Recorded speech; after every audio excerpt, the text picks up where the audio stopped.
categorical prohibition na sinasabi doon na bawal prohibited ang i-connect sa internet.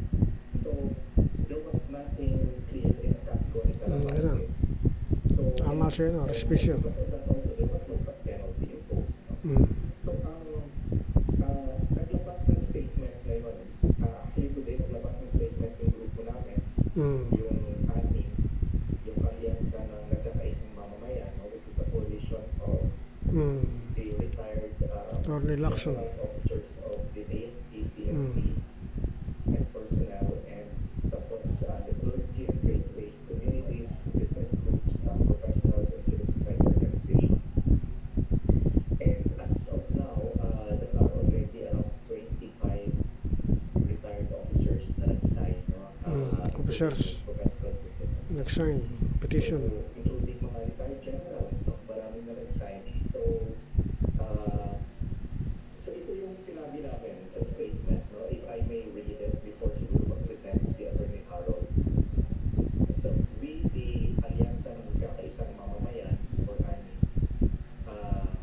as represented by the undersigned, declare our strong and unequivocal support to Attorney Harold Respisyo in his public pronouncement that the automated counting machines, or ACMs, to be used by the COMELEC in the 2025 elections, if and when connected to the internet before and during the printing of the election returns, are vulnerable to manipulation by hackers from a distance. So the internet provides an online pathway for hackers from a distance to manipulate the election results stored in the ACM and to be printed by the ACMs in the precincts. So we also join Attorney Respisyo in his recommendation for the COMELEC to issue a clear directive to all the Board of Election inspectors in all precincts nationwide that they are prohibited in connecting the ACMs to the internet before and during the voting and counting, and only connect them to the internet after the election returns have been printed. And the official copies thereof distributed to all official poll watchers. The directive should state this directive shall be considered an election offense under the law.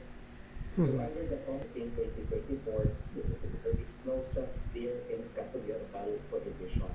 No, so yun, actually may medyo marami pang statements afterward. I can read it if you want, no?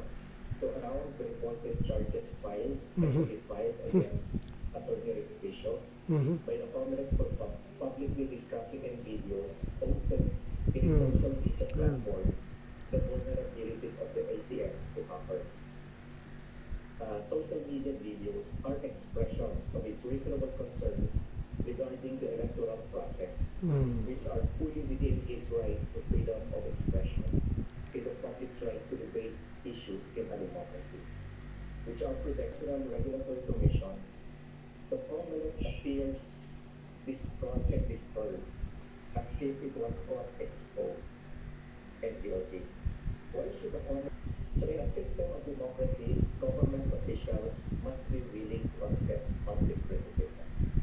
Filing cases against those who criticize any government program or system would only silence or discourage the public from expressing their valid concerns.